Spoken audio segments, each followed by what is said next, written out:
اعوذ باللہ من الشیطان الرجیم بسم اللہ الرحمن الرحیم اللہم وفقنا لما تحب وترضى واجعل عاقبۃ امورنا خیرا ولا تکلنا الی انفسنا طرفۃ عین ابدا۔ حسب وعدہ پہلے جیسے اعلان ہوا تھا کہ ہم پاکستان کے حالات کا جائزہ لیں گے کسی مناسب فرصت میں، اور اب ایام محرم بھی قریب ہیں، ایام تبلیغ، و بعض عزیزان جا رہے ہیں تبلیغ کے اوپر، آشنا رہنا ان کا ملکی حالات سے مفید ہوگا۔ جیسا کہ عالمی حالات میں پہلے اشارہ ہوا تھا کہ پاکستان اگرچہ دنیا پوری ہی وخصوصاً مشرق وسطیٰ اس وقت آشوب کا شکار ہے، لیکن سب سے زیادہ آشوب اور افراتفری ہر پہلو کے لحاظ سے پاکستان میں ہے۔ یعنی پاکستان اس وقت بحران زدہ ترین ملک ہے یا سرزمین ہے پوری دنیا میں، جس میں کسی لحاظ سے پائیداری اور ثبات نہیں ہے۔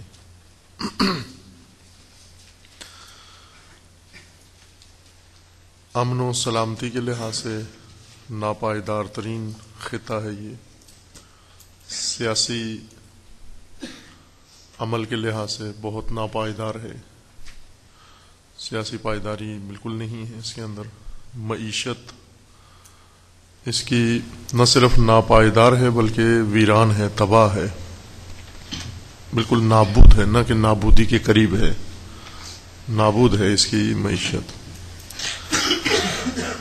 اور سماجی اجتماعی ڈھانچہ پاکستان کا وہ از حد اس کا شرازہ بکھر چکا ہے۔ اسی طرح دیگر متعلقہ شعبے تعلیم ہے یا اندرونی روابط ہیں لوگوں کے آپس میں، یہ سب کے سب اس آشفتگی کا شکار ہے اور آشوب کا شکار ہے۔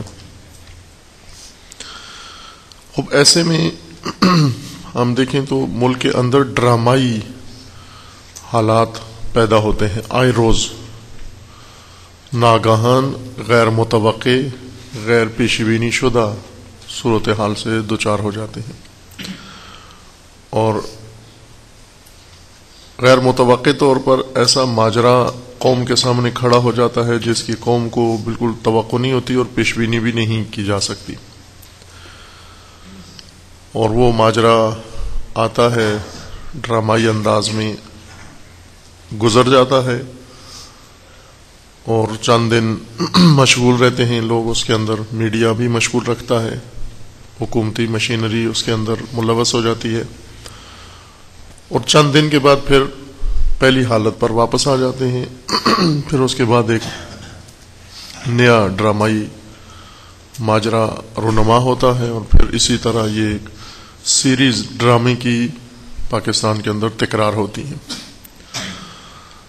مثلا ہم موجودہ تازہ ترین صورتحال سے پیچھے کی طرف جائیں تو اس وقت کا جو ایشو بنا ہوا ہے، یعنی ڈرامائی ایک منظر یا ڈرامائی منظرنامہ یا اس ڈرامے کی نئی قسط، وہ یہ ہے کہ پاکستان کے جس طرح سامنے آیا ہے، میڈیا جس طرح پیش کر رہا ہے کہ پاکستان میں امریکی سفیر حسین حقانی، سابقہ سفیر اب کہیں چونکہ اب ان سے استعفیٰ لے لیا گیا ہے، سابقہ پاکستانی سفیر جو پرسوں تک تو 2-3 دن تک پہلے تک سفیر تھے باقاعدہ، انہوں نے امریکی فوج کے سربراہ مائک مولن کو ایک مراسلہ لکھ کے دیا ہے، جس میں صدر مملکت کی طرف سے، پاکستانی صدر کی طرف سے، کہ جس میں انہیں کہا گیا ہے کہ آپ ہمارا ساتھ دیں، امریکی حکومت سے، امریکی فوج سے کہا گیا ہے کہ آپ صدر پاکستان کا ساتھ دیں اور ان کے گروہ کا، تاکہ یہ بھی اپنی مشکلات حل کریں اور آپ کو پاکستان میں جو مشکلات درپیش ہیں وہ بھی حل ہوں. چونکہ اس مراسلے کے مطابق امریکہ کو پاکستان کی فوج کی طرف سے مشکلات درپیش ہیں. فوج پاکستان کی امریکی فوج کا کہا نہیں مانتی، اور خصوصاً اس کا جاسوسی کا جو شعبہ ہے ISI، یہ امریکہ کے اختیار میں نہیں ہے.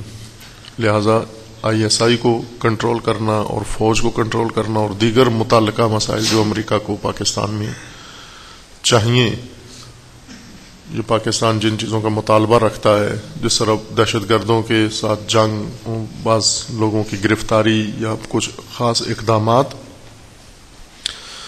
یہ سب ہو جائے گا بشرطے کہ آپ ہمیں تقویت کریں.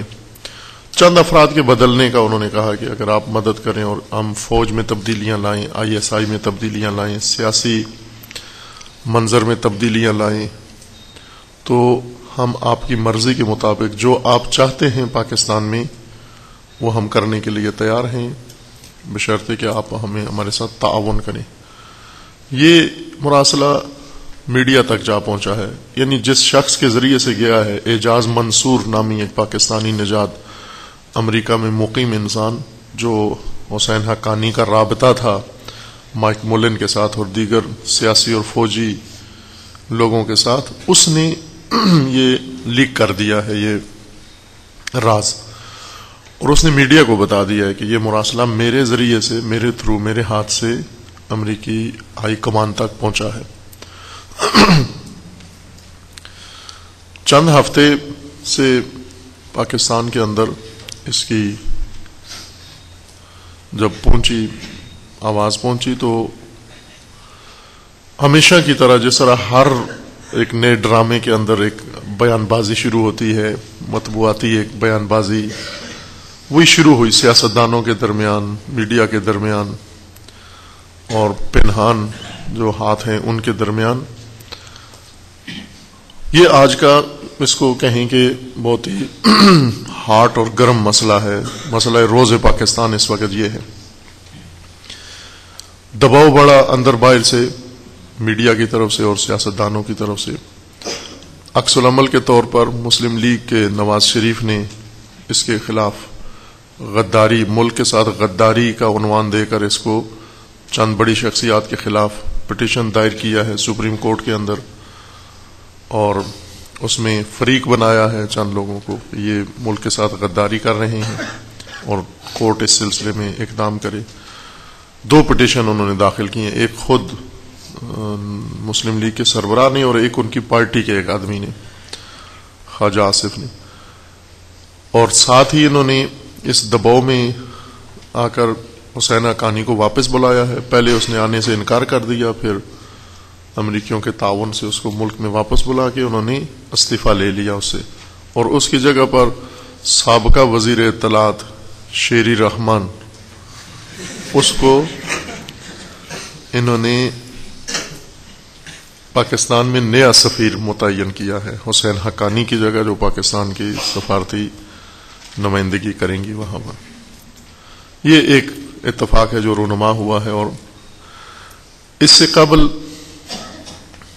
جو مسئلہ زیادہ اٹھایا گیا، وہ یعنی ایک ایشو کے طور پر رہا چند دن، وہ تحریک انصاف کا بڑا جلسہ لاہور کے اندر تھا، اور ایک نئی سیاسی مثلا پارٹی کے طور پر ابھرے اور شخصیت کے طور پر، اور یہ میڈیا پہ مسئلہ چھایا رہا. اس سے پہلے سندھ حکومت کے سابقہ وزیر داخلہ ذوالفقار مرزا نے ٹی وی پر آ کر قرآن سر پہ رکھ کے بہت اہم انکشافات کیے ملکی سالمیت کے بارے میں، ملکی سیکیورٹی کے بارے میں، سیاسی پارٹیوں کے بارے میں، سیاسی شخصیتوں کے بارے میں. اور اس کا تہلکہ تقریباً تھا کہ ابھی تھوڑا سا وہ نارمل ہوا ہے، اور اس وقت وہ لندن میں ہیں. وہ بہت سارے پروف لے کے لندن میں پہنچے ہیں، انگلینڈ پولیس کو وہ ثبوت دینے کے لیے پاکستانی بعض سیاستدانوں اور سیاسی پارٹیوں کے خلاف. اس سے پہلے دہشت گردی کے واقعات تھے اور بہت ایشو بنے ہوئے تھے، جو 2-3 اہم اقدامات ہوئے تھے ملک کے اندر، اس میں ملوث ہونے کا بعض لوگوں کا خدشہ تھا. اور کراچی کے حالات ایک بڑا ایشو تھا اس سے پہلے، یعنی کہ حتیٰ سپریم کورٹ نے از خود نوٹس لیا کراچی کے حالات کا، اور وہیں جا کر کئی ہفتے قیام پذیر رہے چیف جسٹس ہمارے، اور انہوں نے وہاں عدالت لگائی اور مسئلہ حل کر کے واپس آ گئے وہ اپنے تئیں فیصلہ سنا کے. اور اس سے پہلے اور بحران تھے اسی طرح سے سر اٹھاتے، اور ایک ایشو ٹائم کے لیے زیادہ سے زیادہ 3-4 مہینے تک 3 مہینے تک ایک ایشو رہتا ہے، پھر اس کے بعد ایک نیا ڈرامہ، نئی سیریز آ جاتی ہے، پہلے کو لوگ بھول جاتے ہیں، نیا میڈیا کی زینت بن جاتا ہے. اور اب عادت ہو گئی ہے پاکستانیوں کو، اور محض ایک ڈرامے کے طور پر ہی اس کو دیکھتے ہیں، اور اس سے زیادہ اس کو اہمیت نہیں دیتے، کوئی عکس العمل سامنے نہیں آتا. اگر ملکی معیشت کو دیکھیں تو اس وقت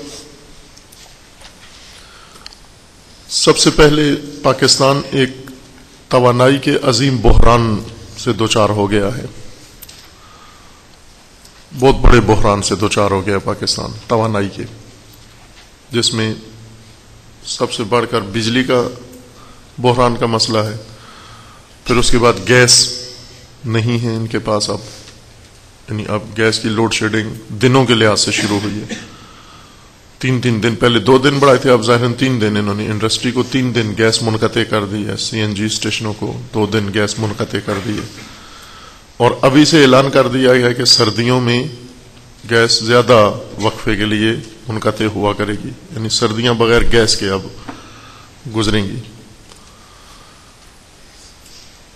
اور یہ توانائی کا بہت عظیم بحران انہوں نے کھڑا کر دیا ہے، جس کی خبر نہیں ہے ابھی عوام کو. اثرات اس کے دیکھ رہے ہیں لوگ لوڈ شیڈنگ کی صورت میں ہونے سے، لیکن اس کی بنیاد کی خبر نہیں ہے. ایک اور بڑا بحران جیسے پاکستان دوچار ہو گیا ہے وہ ہے ملک کا جو لاجسٹک سسٹم ہوتا ہے، یعنی سامان منتقل کرنے کا نظام، حمل و نقل اس کو کہتے ہیں، کہ جس میں انڈسٹری جو کچھ پروڈکٹ بناتی ہے یا زرعی پیداوار ہوتی ہے اس کو ملک کے اندر مختلف علاقوں میں پہنچانا، تجارتی سامان یا لوگوں کا ایک سے دوسرے شہر میں جانے کا جو نظام ہوتا ہے، حمل و نقل کا نظام، یہ تقریباً ناکام ختم ہو چکا ہے. ریلوے بالکل صرف اب ان کو ایک دن اناؤنس کرنا ہے کہ ختم ہے ریلوے کا محکمہ، ورنہ عملاً ختم ہے. اسی طرح PIA جان بوجھ کر PIA کو تقریباً ختم کر دیا گیا ہے. اس وقت PIA کی ٹکٹ وہ مسافر لیتے ہیں جن کو کسی اور ایئر لائن کی نہیں ملتی، بے امر مجبوری و اضطرار وہ PIA کی ٹکٹ لے لیتے ہیں. اور PIA جن اندرونی مسائل کا شکار ہے وہ ریلوے سے شاید بدتر ہیں جن سے یہ دوچار ہے.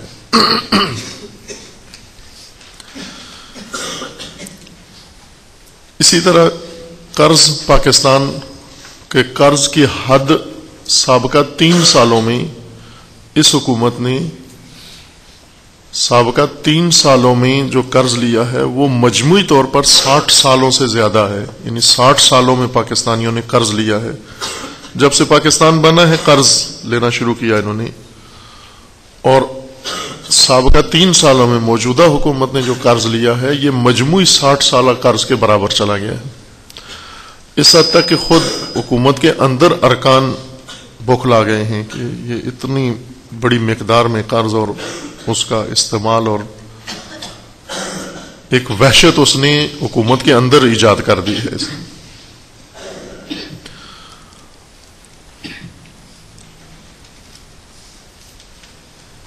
امنیت و سلامتی اس وقت اس حد تک ہے کہ یعنی سب سے غیر محفوظ ترین ادارے اس وقت ٹاپ لسٹ پر اگر دیکھیں، کسی زمانے میں شیعہ تھے، غیر محفوظ قوم پاکستان کے اندر شیعہ تھے. اس وقت سب سے زیادہ غیر محفوظ ادارے انٹیلیجنس ایجنسیاں ہیں، آرمی ہے، اس کے بعد پولیس ہے. یہ سب سے غیر محفوظ ترین ادارے ہیں اس وقت. امن و سلامتی کی یہ صورتحال ہے اس وقت. یہ غیر محفوظ ترین، اپنے آپ کو سمجھتے بھی ہیں اور حقیقت بھی ہے، یہ غیر محفوظ ہیں اس وقت.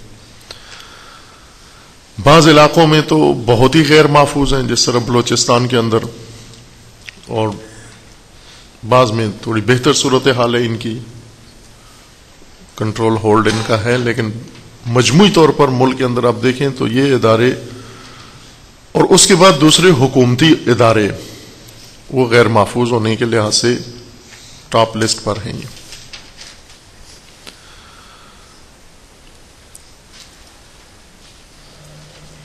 اور ایک بڑی چیز جو پاکستان کے اندر اس وقت ہے وہ ہے ہوس اقتدار.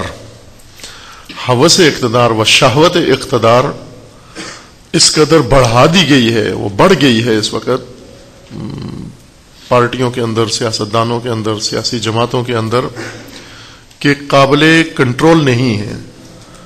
یہ شہوت اقتدار بے قابو ہو چکی ہے اور اپنی آخری حدوں کو جا پہنچی ہے، اس طرح سے کہ ہر گروپ اور ہر فرد کسی بھی قیمت پر اب اس شہوت کی تسکین چاہتا ہے. اور اس شہوت کی تسکین تنہا اسی سے حاصل ہوتی ہے کہ اس کو اقتدار مل جائے، جس حد تک بھی ملتا ہے وہ اس حد تک اس کو مل جائے، اور اس کے بدلے میں اس کو جو کرنا پڑے وہ کرنے کے لیے تیار ہے، جیسا کہ کر بھی رہے ہیں.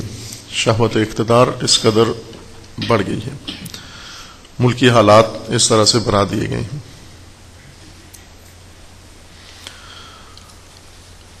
صحت و سلامتی کے لحاظ سے آپ دیکھیں کہ اس سال شاید بیشترین بحران صحت و سلامتی کے عنوان سے رہا ہے، کہ معمولی بیماریاں جو دنیا میں ختم ہو چکی ہیں پاکستان میں ابھی تک باعث اموات ہیں، جو دنیا پوری میں ختم ہو چکی ہیں. حتی افریقہ کے غریب ترین ممالک میں ان بیماریوں کو ختم کر دیا گیا ہے، عالمی اداروں کی مدد سے اور مقامی حکومتوں نے منصوبہ بندی کر کے ان بیماریوں پہ قابو پا لیا ہے. آج دنیا میں ان بیماریوں سے کوئی نہیں مرتا یا حتی بیمار بھی نہیں ہوتا، لیکن پاکستان میں نہ صرف لوگ بیمار ہوتے ہیں بلکہ انہی بیماریوں سے مر بھی جاتے ہیں.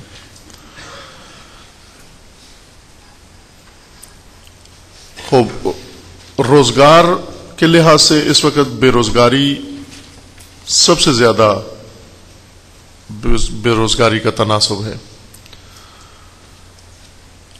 اور پاکستانی جن کا زیادہ روزگار کا انحصار بیرونی ممالک پر تھا، بالخصوص خلیجی ممالک پر، اس وقت وہاں بھی ان کی مانگ ختم ہو چکی ہے، بلکہ جو وہاں تھے برسر روزگار لوگ، ان کو اب تدریجاً واپس پلٹایا جا رہا ہے تمام ممالک سے، اور ان کے جاگزین کیا جا رہا ہے دوسری اقوام کو، جیسے بنگالیوں کو، سری لنکنز کو، فلپائنیز کو، یا ان کی جگہ پر دوسرا لیبر، سستا لیبر لایا جا رہا ہے. روزگار کے لحاظ سے یہ ہے.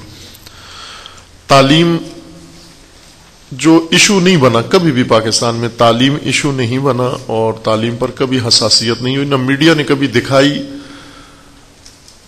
تعلیم میں پہلے سے ہی آشفتگی تھی، لیکن اس وقت اگر ہم دیکھیں تو نہایت آشفتگی ہے تعلیم کے میدان میں، کہ وہ جو 2% بجٹ ہوتا تھا، یہ 1.5% بجٹ رکھتے تھے یہ تعلیم کے لیے، وہ بھی انہوں نے ختم کر دیا ہے، اور مکمل طور پر تعلیم کو انہوں نے کمرشلائز کر کے نجی شعبے کو دے دیا ہے کہ یہ تجارت اور درآمد کا ایک ذریعہ ہے. سکول بنائیں اور اس سے مالکان سکول انکم حاصل کریں اپنی. تو ایک سکول سے کئی طرح سے انکم حاصل ہو رہی ہے. مثلا سکول کا مالک الگ کماتا ہے، سکول کا ٹیچر الگ کماتا ہے. یعنی سکول کا ٹیچر مالک سے تنخواہ بھی لیتا ہے نہ ہونے کے برابر، 2,000 2,500 مثلا تنخواہ ٹیچر کی ہے، اور وہ 15,000 بچوں کو ٹیوشن پڑھا کے لے لیتا ہے، اونٹ کے گلے میں بلی. یعنی اسکول جس میں پڑھاتا ہے وہ صرف بچوں کو ٹیوشن کے لیے ہائر کرنے کے لیے وسیلے کے طور پر وہ اسکول استعمال ہوتا ہے. اصل درآمد اس وقت اساتذہ کی ٹیوشن سے ہے. اور ٹیوشن بھی پہلے سال اگر استاد محنت کر کے، ٹیوٹر محنت کر کے بچے کو پاس کرا دے تو اگلے سال اس کی درآمد کا امکان نہیں ہوتا. لہذا اس نے ٹیوشن کے ذریعے بھی ہر کلاس میں 2 سال ضرور بچے کو لگانے ہیں تاکہ اس کا رزق باقی رہے. یعنی نیا اسٹوڈنٹ ملنے تک پچھلے اسٹوڈنٹ کو وہ رکھتا ہے اپنے زیر نظر. فرقہ واریت میں بہت پیش رفت ہوئی ہے، ترقی کی ہے پاکستان نے، اور منظم کر لیا ہے اس کو، شعبے کو بہت زیادہ انہوں نے، اور سرپرستی جو اس کی سرکاری طور پر ہوتی تھی اس شعبے کی وہ باقاعدہ زیادہ پہلے سے کہیں زیادہ بہتر انداز سے ہو رہی ہے.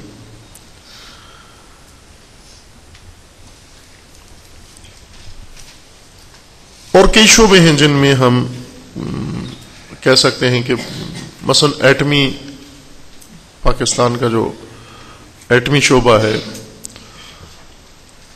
کہ ہمیشہ سے درد سر رہا ہے یہ پاکستان کے لیے. جب سے بنایا انہوں نے بڑی مشکل میں تبدیل ہو چکا ہے. پوری دنیا میں یہ جس ملک کو ایٹمی طاقت حاصل ہو وہ اس کی طاقت کا سبب بنتا ہے، اس کی پاور کا سبب بنتا ہے. پاکستان کے لیے درد سر بن گیا ہے یہ کہ اس وقت عملاً پاکستان نے، چونکہ ہر چیز کے بدلے میں اسے ایٹمی ہتھیاروں کی ضمانت دینا ہوتی ہے کہ یہ محفوظ ہیں، ہر قرض کے بدلے، ہر ڈیل کے بدلے، ہر سفر میں یہ اس کو پروف دینا ہوتا ہے کہ ہمارا ایٹمی ہتھیار یا ایٹمی جو نیوکلیر ہیڈ ہیں وہ محفوظ ہیں. اور جن کو یہ تسلیاں دیتے ہیں انہیں یقین نہیں آتا، لہذا ان کے یقین دہانی کے لیے انہیں یہ مرحلہ بے مرحلہ نزدیک تر کرتے ہیں کہ یعنی جب تک ان کے ہاتھ میں نہ دے دیں یہ چابیاں وہ تسلی نہیں کریں گے کہ محفوظ ہاتھوں میں ہیں. اور نزدیک پہنچ چکے ہیں اس مرحلے کے، شاید دے بھی چکے ہوں، اس بارے میں معلوم نہیں کیا کیا انہوں نے. یہ اجمالی طور پر پاکستان کی صورتحال ہے اس وقت جہاں ہم رہ رہے ہیں، جس ملک کے اندر، جن حالات کے اندر، وہ یہ حالات ہیں. یہ سب حالات ظاہر ہے ناگہان پیدا نہیں ہوئے، ایک دن کی پیداوار یا ایک حکومت کی کارکردگی نہیں ہے. یہ موروثی ہے، چلا آ رہا ہے، لیکن موجودہ حالت میں یہاں پہنچا ہے یہ سلسلہ. ورنہ سابقہ حکومتوں سے اور سابقہ ادوار سے ہی یہ سلسلہ رہا ہے. ہر ایک نے اس کے اندر اپنا اپنا کردار ادا کیا ہے.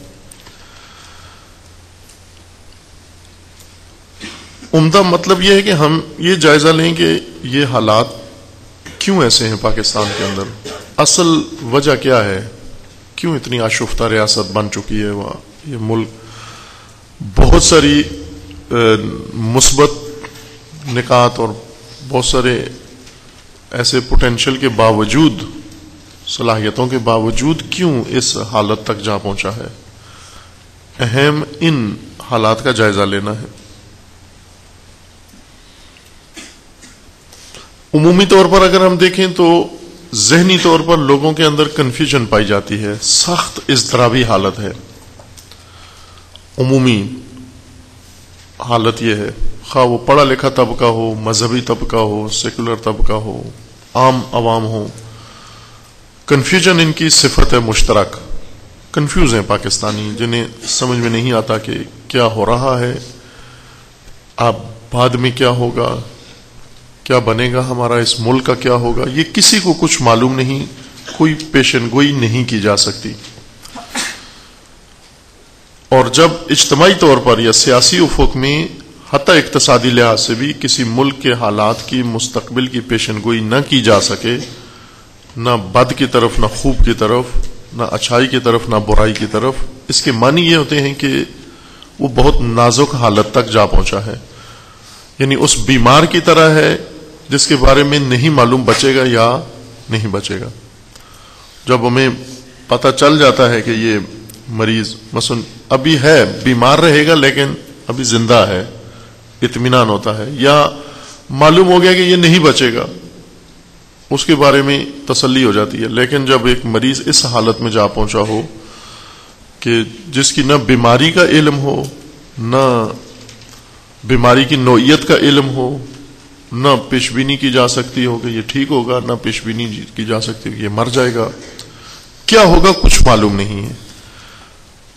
پاکستان اس بیمار کی طرح ہے، ایک بیمار ملک، بیمار قوم، بیمار سیاست، بیمار سسٹم ہے. اور کنفیوژن اس کے بارے میں یہ ہے، یعنی اصل بیمار ہونے کا تو اطمینان ہے سب کو، لیکن کنفیوژن اس بارے میں ہے کہ بیماری کیا ہے، اس کی کس بیماری میں مبتلا ہے، اور بیماری کے عوامل کیا ہیں، اسباب کیا ہیں، اور کیسے یہ بیماری ختم ہوگی، ٹھیک کیسے ہوگی، یہ کسی کو معلوم نہیں ہے. حتیٰ جو اس وقت نسخے لکھ رہے ہیں ان کو بھی معلوم نہیں ہے. اس گیرودار میں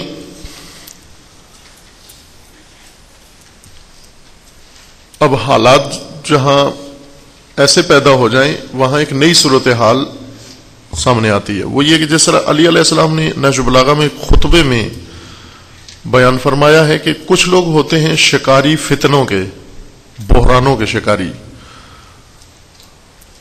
یعنی ان کا شکار نکلتا ہی بحرانوں کے اندر ہے، فتنوں کے اندر، اور حالات کی خرابی اور آشفتگی اور آشوب میں ان کے مفادات، ان کی مصلحتیں، ان کے فوائد ہوتے ہی بحرانوں کے اندر ہیں. یعنی بحرانوں میں ان کا رزق ہوتا ہے، بحرانوں میں ان کا اقتدار ہوتا ہے، بحرانوں میں ہی ان کا سارا فائدہ اور مفاد ہے. یہاں پاکستان میں اس وقت یہ صورتحال ہے کہ بیماری اس کی ہے، لیکن جعلی کلینک بہت زیادہ بن چکے ہیں. ظاہر جب ایک بیماری عام ہو جاتی ہے، ہر آدمی خوفزدہ ہو جاتا ہے، تو ایسے میں جعلی کلینک بنتے ہیں کہ ہم علاج کریں گے، اور اشتہار دیتے ہیں کہ ہمارے پاس اس کا نسخہ موجود ہے، ہمارے پاس اس کا علاج موجود ہے، اور بیمار دوڑے ہوئے جاتے ہیں، صفیں لگ جاتی ہیں ان کی طرف. جعلی ڈاکٹر، جعلی پیر، عطائی ڈاکٹر، یہ مسائل کے حل کا، اس بیماری کے حل کا وعدہ دیتے ہیں کہ بیماری کا حل ہمارے پاس ہے، اور لوگ سوچے بغیر، آزمائے بغیر، اعتماد و اطمینان حاصل کیے بغیر ان جالیوں کے دام میں پھنستے جاتے ہیں. یہ ایک نیا بحران، یعنی بیماری کا بحران الگ ہوتا ہے، جعلی پیر کے جھانسے میں آ جانا، اس کو وہ فارسی میں کہتے ہیں قوز بالائے قوز. قوز بالائے قوز کا مطلب ہوتا ہے کہ ایک آدمی قب پیچھے پیٹھ میں ہوتا ہے نا، بعض لوگوں کو قب نکل آتا ہے، اور اس قب کو ٹھیک کرانے کے لیے جاتا ہے. وہ پہلا قب جو اوپر ابھار اڈی باہر آ جاتی ہے، وہ قب ٹھیک کرانے جاتا ہے، تو وہ ٹھیک کرتے کرتے ایک اور اس کے اوپر، قب کے اوپر ایک قب اور نکل آتا ہے. وہ یعنی ایک مشکل حل کرانے گئے تھے، وہ مشکل اپنی جگہ باقی ہے، اس کی جگہ ایک نئی مشکل کھڑی ہو جاتی ہے. یہ صورتحال ہے کہ یہ جعلی پیر، سیاسی اور دوسرے یہ میدان میں آتے ہیں کہ ہم مسائل کا حل کرتے ہیں، تو یہ ظلمت فوق ظلمت بن جاتی ہے. وہ ستم بالائی ستم ہو جاتا ہے کہ پہلی بیماری الگ رہتی ہے، یہ نئے کیس میں ملوث ہو جاتے ہیں، اس جعلی کے جھانسے میں آ جاتے ہیں کہ اس سے نہ، اس کے جھانسے میں جب تک نہیں تھے مشکل ایک تھی، اس کے جھانسے میں آنے کے بعد مشکلات دو ہو گئی ہیں. اور شاید پہلی مشکل ان کو بھول ہی جائے، وہ اتنا دوسرا جعلی پیر ان کو چکر میں ڈالتا ہے کہ ان کو اصلی مشکل بھول جاتی ہے کہ ہم آئے اس کے پاس کیوں آئے تھے. 3 میدان پاکستان میں زیادہ آشفتہ ہیں، آشوب ان میں زیادہ ہے، اور باقی تمام شعبوں کو انہوں نے متاثر کیا ہوا ہے. باقی تمام شعبوں کو، ایک سیاست ہے، دوسرا حاکمیت، اور تیسرا مذہب. سیاست آلودہ ترین شکل میں ہے، حاکمیت یعنی حکمران طبقہ، اور تیسرا مذہب ہے۔ ان تین میدانوں نے باقی تمام میدانوں کو نابود کیا ہوا ہے۔ مثلا جس طرح معیشت ہے یا تعلیم ہے یا دیگر اجتماعی شعبہ جات ہیں، وہ سب کے سب ان تین کے تحت تاثیر ہیں، ان تین کا گہرا اثر ہے۔ اس وقت مشکل ہو جاتی ہے زیادہ کہ جب یہ تینوں ایک مزاج کے ہو جائیں، یعنی تینوں اگر الگ الگ مزاج کے ہوں مشکل کم رہتی ہے، لیکن تینوں کا مزاج ایک ہو جائے پھر زیادہ مشکل بڑھ جاتی ہے۔ یعنی سیاست کی جہت وہی ہو جدھر حاکمیت کی جہت ہے، اور حاکمیت کی جہت بھی ادھر ہی ہو جدھر مذہب کی جہت ہے، اور تینوں کا نقطہ تباہی کی طرف جا رہا ہو۔ یعنی پیشوایان سیاست و ارباب حکومت اور پیشوایان مذہب، یہ تینوں ایک جہت میں حرکت شروع کر دیں، ایک ہی پرچم کے ساتھ حرکت کرنا شروع کر دیں، اس وقت زیادہ مشکل کھڑی ہوتی ہے، جو اس وقت پاکستان میں موجودہ صورتحال ہے۔ اور رائے حل بھی ان تینوں میں ہی عموماً ان تینوں کی طرف نگاہ کی جاتی ہے کہ رائے حل یہاں ہے، یعنی یا حاکمیت کے پاس پہلی توقع لوگوں کو پیدا ہوتی ہے کہ حکمران مشکل حل کریں ہماری، دوسری توقع ہوتی ہے سیاستدان مشکل حل کریں یا سیاسی جماعتیں مشکل حل کریں، اور تیسری توقع ہوتی ہے مذہبی گروہوں سے، مذہبی شخصیات یا مذہبی گروہوں سے کہ یہ مشکلات حل کریں۔ جبکہ تینوں میدان یہ در حقیقت پاکستان میں شطرنج کی بساط ہیں۔ شطرنج ایک کھیل ہے، ذہنی ورزش ہے، قدیمی ترین شاید کہہ لیں ورزشوں میں سے ایک شطرنج ہے۔ اس کی پیدائش کہتے ہیں اصل سرزمین ہند سے ہی شروع ہوئی تھی، اور پھر پوری دنیا میں یہ پھیل گیا، اور سب سے آخر میں یہ یورپ میں یہ کھیل پہنچا ہے۔ یورپی بہت دیر سے اس سے آشنا ہوئے ہیں، اس کھیل سے، یعنی چند 100 سال پہلے آشنا ہوئے ہیں، اب 400 سال پہلے اس کھیل سے آشنا ہوئے ہیں، یا 500 سال پہلے۔ اس سے پہلے انہیں نہیں معلوم تھا یہ کھیل۔ ہندوستانی آگاہ تھے اس سے، چائنی آگاہ تھے اس سے، ایرانی آشنا تھے اس سے، پھر جب مسلمان عرب آئے آشنا ہوئے ان علاقوں سے تو وہ بھی آشنا ہوئے شطرنج سے۔ شطرنج اصل لفظ بھی شطرنج اس کو معرب کیا گیا، تعریف شدہ ہے یہ، یعنی عربی بنایا گیا ہے، یہ لفظ عربی نہیں ہے، اصل میں تھا چترنگ، شطرنج تھا، پھر اس شطرنج کو انہوں نے شطرنج، چونکہ چے نہیں ہے عربی زبان میں، اس کو شین یا تے سے پڑھتے ہیں، جیسے کراچی کو کہتے ہیں کراتشی، موجودہ عرب، چے کو بدل دیتے ہیں وہ۔ رچرڈ کو کہتے ہیں رتشرد، تلفظ ہے ان کا عربوں کا، لہذا چے نہیں تھی، چترنگ کو انہوں نے شطرنج بنا دیا۔ ذہنی کھیل ہے اس معنی میں کہ اس کے بہت ظاہراً سادہ سا ہے لیکن پیچیدہ ترین کھیل ہے، صرف ذہنی کھیل ہے یہ، اس میں جسمانی حرکت کوئی نہیں ہوتی۔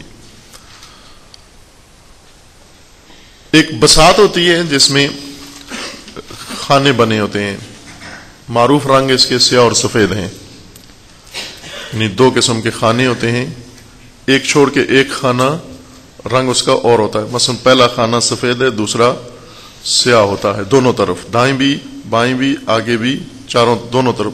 مثلا سفید خانے کے ساتھ سفید خانہ نہیں ہوگا، سفید خانے کے ساتھ دونوں طرف سیاہ ہوگا، سیاہ خانے کے ساتھ دونوں طرف سفید خانہ ہوگا، اس طرح۔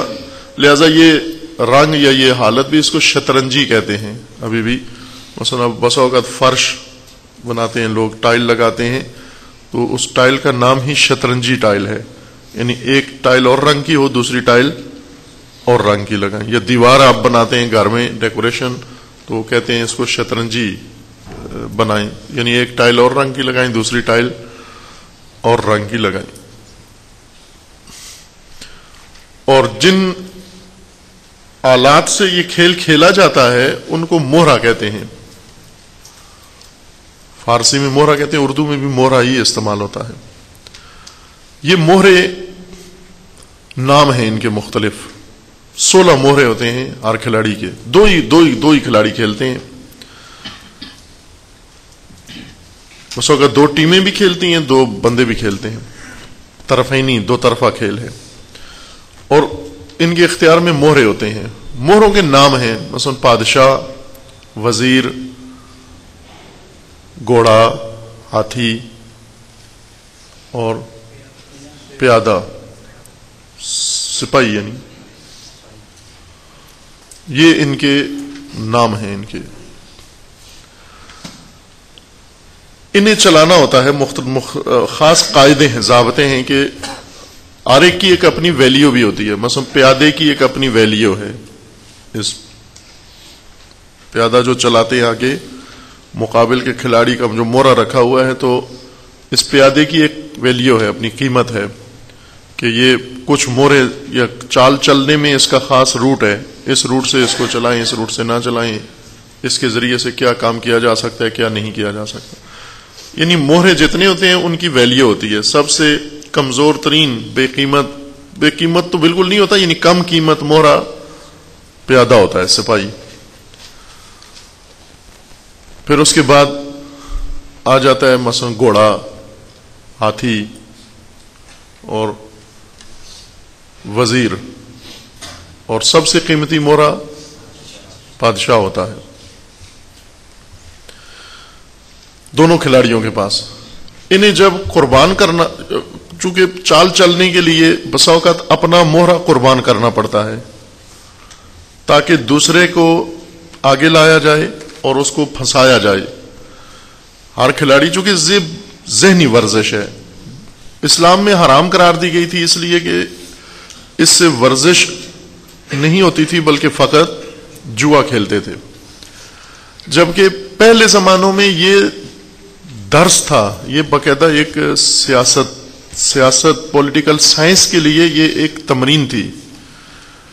خصوصاً بادشاہ اپنے بچوں کو جو تعلیم دیتے تھے، چند مخصوص تعلیم بادشاہوں کے بچوں کو دی جاتی تھی، ان بچوں کو جنہیں حکمران بننا ہوتا تھا.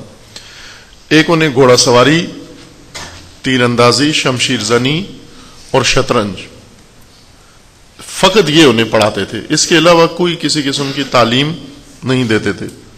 لکھنا پڑھنا ہوتا تھا، بہت قدیم میں لکھنا پڑھنا بھی نہیں تھا، لیکن یہ تعلیم دیتے تھے جس کو حکمران بننا ہے اس نے شمشیر زنی، تیر اندازی اور گھوڑ سواری اور شطرنج. اگر ان چند میدانوں میں وہ اچھا نکلتا تھا وہ بچہ، تو وہ حکمرانی کے لیے کوالیفائڈ سمجھا جاتا تھا. اور کامیاب ترین حکمران وہی بنتے تھے جنہیں ان چند شعبوں میں مہارت ہوتی تھی. تیر اندازی، گھوڑ سواری اس رزمیہ تھی، اور اتفاقاً وہ جسمانی رزمیہ ورزشیں ہیں، کھیلے ہیں.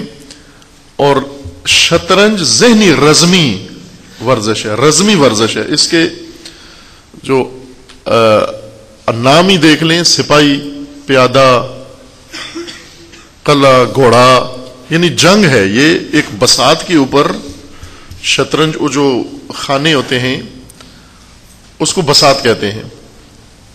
اس بساط کے اوپر 16 موہرے ایک آدمی کھلاڑی کے پاس ہوتے ہیں، 16 موہرے دوسرے کے پاس. یہ 16 کے 16 کا نام جنگی نام ہے، اور ان کی جو چال ہے وہ بھی جنگی ہے، اور نتیجہ بھی جنگ ہی کا نکلتا ہے، یعنی شکست اور جیت، ہار اور جیت. یہ جنگی اصطلاح ہے، ہار جیت. یعنی شطرنج میں یہ موہرے ایڈوانس کرتے ہیں باقاعدہ، اور ان کے موہروں کو ختم کرتے ہیں، قتل کرتے ہیں. سپاہی سپاہی کو کرتا ہے، یا دوسرا موہرا دوسرے موہرے کو بیچ میں سے ہٹاتا ہے. یہ جنگی رزم ہے ذہنی ورزش کے لحاظ سے. یعنی دوہرے فائدے تھے اس کے اندر. ایک یہ کہ ذہن تیز ہوتا تھا، ان کا سوچ پختہ ہو جاتی تھی. جو ماہر ہوتا تھا اس کا، شاہ یا شہزادہ، اور دوسرا یہ کہ اس کو جنگ کے قوانین پورے طور پر آ جاتے تھے. معروف تھا کہ جو شطرنج کھیلنے میں بہت ماہر ہے وہ جنگ لڑنے میں بہت ماہر ہے، یعنی جنگ کا اچھا سالار بن سکتا ہے. شطرنج کا ماہر بہترین سالار جنگی بن سکتا ہے، وہ یعنی اپنی فوجوں کو چلانا، آگے پیچھے کرنا اور لڑانا اس کے لیے بہت آسان ہے. قدیم زمانوں میں یہ ورزش تھی، رزمی ورزش، سیاسی ورزش یا سیاستدان بننے کے لیے آمادگی کی یہ ایک پریکٹس تھی. لیکن بعد میں کچھ اقوام نے اسے جوا کھیلنا اس وقت شروع کر دیا. جس طرح گھوڑ سواری ہے، اب عربوں میں جو چیز جاتی ہے عرب سب سے پہلے جوا کھیلتا ہے اس کے ساتھ، پھر بعد میں دیکھتا ہے کہ کچھ. ابھی گھوڑ سواری پوری دنیا میں مثلا ہے، لیکن عرب فقط جوا کھیلتے ہیں گھوڑ سواری پر. اور بہت سارے کئی کھیل ہیں، دوسرے لوگوں کے لیے کھیل ہے، عربوں کے لیے جوا ہے. مثلا فٹ بال پوری دنیا میں کھیل ہے، عربوں کے لیے جوا ہے یہ. لہذا شطرنج بھی بنیادی طور پر جوا نہیں تھا، شطرنج ورزش تھی، رزمی ورزش، سیاسی ورزش، اور جن اقوام کے پاس تھی ان کا غلبہ رہا ہے. اس لیے بہت سرعت سے دوسری اقوام نے اس کو سیکھا. لیکن جب عربوں میں گئی تو انہوں نے جوا اس کو کھیلنا شروع کیا، لہذا حرام قرار دی گئی کہ اس سے آلات قمار میں سے شمار ہوئی. کہ امام رضوان اللہ علیہ نے فتویٰ دیا کہ اگر اس میں جوا نہ ہو، شرط نہ ہو، برد و باخت نہ ہو، یعنی قمار والا اس میں نہ ہو، اور فقط ورزش مقصود ہو، تو پھر امام نے اجازت دی تھی کہ کر سکتے ہیں. لیکن باقی فقہا نے کوئی پرانا فتویٰ ہی جاری رکھا حرمت والا. ہمیں اس سے سروکار نہیں ہے، ہمیں یہ سروکار ہے کہ ہم یہ سمجھیں کہ شطرنج ہے کیا چیز. یہ باقاعدہ ایک میدان جنگ یا ایک بساط جنگ ہے، اور اس کے مہروں کے نام بھی جنگی ہیں. 16 مہرے ہر کھلاڑی کے پاس ہوتے ہیں، چھوٹے بڑے. اسے مقابل کے کھلاڑی کو پھانسنے کے لیے، شکست دینے کے لیے اس کو موقع دیتا ہے کہ وہ آگے آئے، تاکہ یہ اس کو شکست دے، اس کے مہرے کو آؤٹ کر دے. آؤٹ کرنے کے لیے اس کو قربانی دینا ہوتی ہے، یعنی اپنا چھوٹا مہرا، یہ کھلاڑی، یہ مہارت ہے اس کھیل کی، اپنا چھوٹا مہرا قربان کرتا ہے تاکہ اس کے بڑے مہرے کو آؤٹ کر سکے.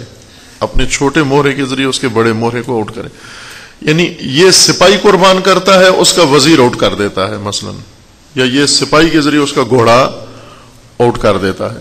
اب یہ جو لوگ جانتے ہیں انہیں پتا ہے کہ کس طرح سے کس کے ذریعے سے آؤٹ کر سکتے ہیں. مہارت اس گیم کی یہی ہے. جیسا پہلے کہا تھا کہ یہ بنیادی طور پر جنگ کے لیے اور سیاست کے لیے، یہ سیاسی آمادگی یا جنگی آمادگی کے لیے یہ ذہنی ورزش کروائی جاتی تھی. لیکن اس وقت یہ ورزش نہیں ہے، بلکہ یہ خود اصول سیاست بن چکی ہے. یہ ورزش یعنی شطرنج سیاست کی ایک قسم یا سیاست کا ایک انداز بن چکا ہے خود. نہ کہ شطرنج کے ذریعے سے ذہن کو بنا کر پھر سیاست میں اترنا ہے یا جنگ میں اترنا ہے، بلکہ خود شطرنج ہی ایک سیاست بن چکی ہے کہ آپ باقاعدہ سیاست کریں، شطرنجی سیاست. سیاست کی کئی طریقے ہیں، کئی قسمیں ہیں، ان میں سے ایک معروف سیاست ہے شطرنجی نظام سیاست. شطرنجی سیاست میں مہرے چنے جاتے ہیں اور بساط چنی جاتی ہے. کسی بساط کے اوپر مہرے لگائے جاتے ہیں، یعنی وہ جو سیاہ سفید خانے ہیں وہ بساط ہے. سیاست میں اس کے مشابہ بساط بنائی جاتی ہے. بساط سیاست یا شطرنجی سیاست کی بساط 3 میدان ہوتے ہیں. ایک حاکمیت، دوسرا سیاست اور تیسرا مذہب. کہ اب البتہ کلچر بھی اس میں شامل ہے. اس وقت 4 میدان ہیں. مغربی شطرنج بازوں نے 4 میدان انتخاب کیے ہوئے ہیں، اور کلچر کو بھی انہوں نے نیا ایڈیشن ہے یہ، یعنی شطرنج کے اندر. پہلے کلچر کو اہمیت نہیں دیتے تھے، لیکن اس وقت تقریباً گزشتہ 20-30 سالوں سے انہوں نے کلچر کو اس میں اہمیت دی ہے، بلکہ ترجیح پہ رکھا ہے کہ ہم کلچر کی بساط پر زیادہ فعالیت کریں. 20-30 سال نہیں، اس سے بھی پہلے کہہ لیں، نصف صدی سے تقریباً انہوں نے کلچر کو بھی اس میں شامل کر دیا. یعنی 4 بساطیں ہیں ابھی ان کے نزدیک جہاں پر شطرنج انہوں نے سیاسی شطرنج کھیلنا ہے. سیاسی شطرنج کے لیے بساط پہلی چیز ہے اور مہرے دوسری ضرورت ہے. کہ بساط ہو مہرے نہ ہو تو شطرنج کا کھیل نہیں ہوتا. مہرے اسی قیمت کے تحت رکھتے ہیں. اب کہہ لیں کہ 16 طبقے ان کو چاہیے ہوتے ہیں شطرنج کھیلنے کے لیے. سیاسی گیم کھیلنے کے لیے 16 طبقے چاہیے ایک ملک کے اندر. مثلا مذہب میں اگر مذہب میں سیاسی کھیل انہوں نے کھیلنا ہے تو 16 طبقے چاہیے. یہ 16 مہرے 16 طبقات ہیں. و سیاست گیم کرنے کے لیے 16 مہرے چاہیے ان کو.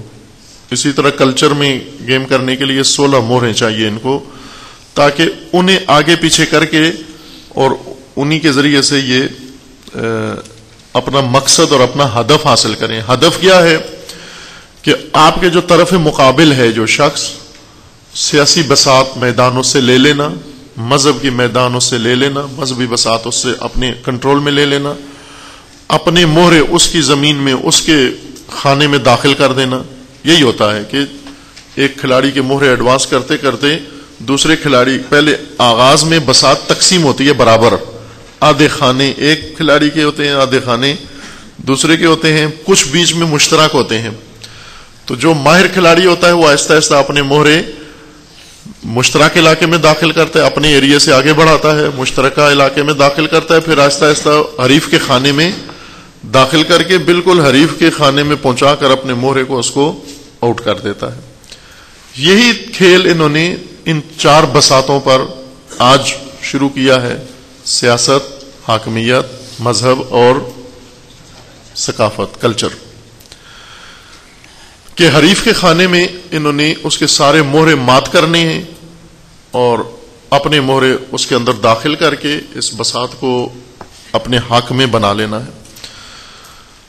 یہ پوری دنیا میں یہ گیم ہے, کھیل ہے. لیکن پاکستان کے جو شطرنج باز تھے وہ بہت نکمے نکلے. یہ ظاہراً سودا کا شعر ہے غالباً میرے ذہن میں, جیسے کہ خوبصورت شعر ہے ان کا کہ کم ہوں گے ہم سے بدقمار اس بساط پر, کم ہوں گے ہم سے بدقمار, قمار جوئے کو کہتے ہیں, یعنی ہمارے جیسے جوئے باز بہت کم ہی ہوں گے جو برا جوا کھیلتے ہیں. کم ہوں گے ہم سے بدقمار اس بساط پر, جو چال ہم چلے سو نہایت بری چلے. جو چال ہم چلے سو نہایت بری چلے. جو بھی چال چلے بہت بری چال چلے, یعنی ایسی چال چلے کہ تباہ کن چال چلے. پاکستانی بساط پر, 4 بساطوں پر بدقمار ترین انسان موجود ہیں کہ جو چال یہ چلے وہ دشمن کے نفع میں تھی. دشمن کے مہروں نے ایڈوانس کیا اور ساری بساط اس کے حوالے کر دی. اس وقت پاکستان کی 4 شعبے مکمل طور پر رقیب اور حریف کو دے دیے گئے. چونکہ جوا باز جب ہارتا ہے تو سب سے پہلے جوا ہارتا ہے, یعنی گیم ہارتا ہے. گیم کے بعد شرط ہارتا ہے, شرط بعد میں ہارتا ہے, وہ بیرونی چیز ہوتی ہے.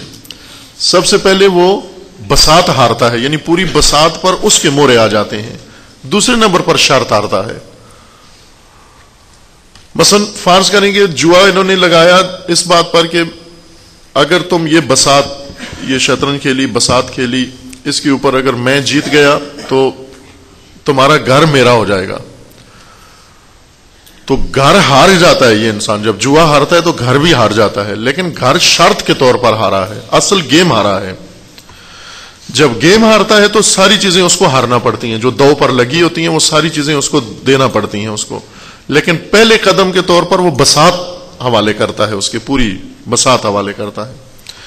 پاکستان میں جو غیر ذمہ دار یا کہیں بدقمار لوگوں نے جو گیم کھیلی وہ یہ تھی کہ سیاست مکمل طور پر رقیب کو دے دی انہوں نے. یہ بساط ہار گئی ہے اور اس کے مہرے مکمل طور پر سیاست کے اندر داخل ہو گئے. پاکستان کی بساط سیاست پر جو مہرے ہیں جس طرح کے بھی ہیں, یہ سب مہرے یہ رقیب کے ہیں, حریف کے مہرے ہیں. کوئی بھی اس میں اپنا مہرہ نہیں ہے. یہ پاکستانیوں کو معلوم ہونا چاہیے.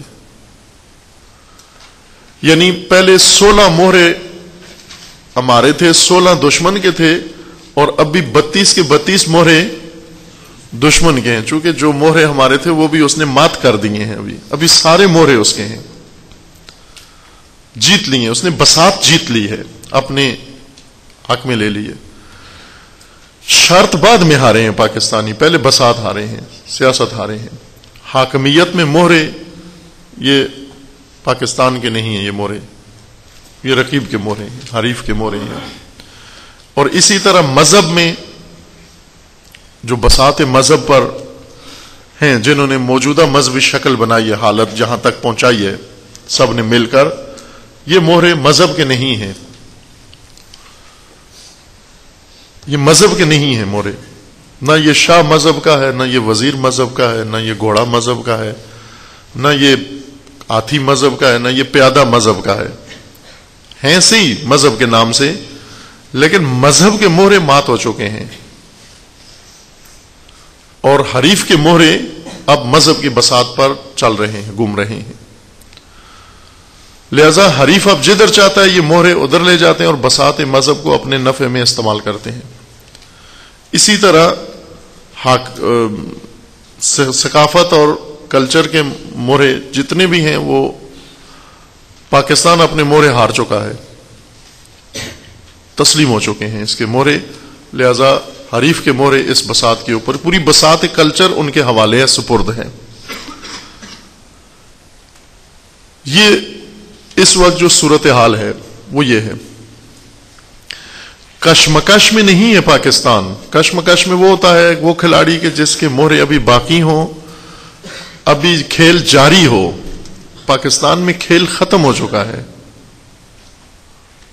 پیسہ ہضم ہو چکا ہے، کھیل ختم ہے پاکستان میں.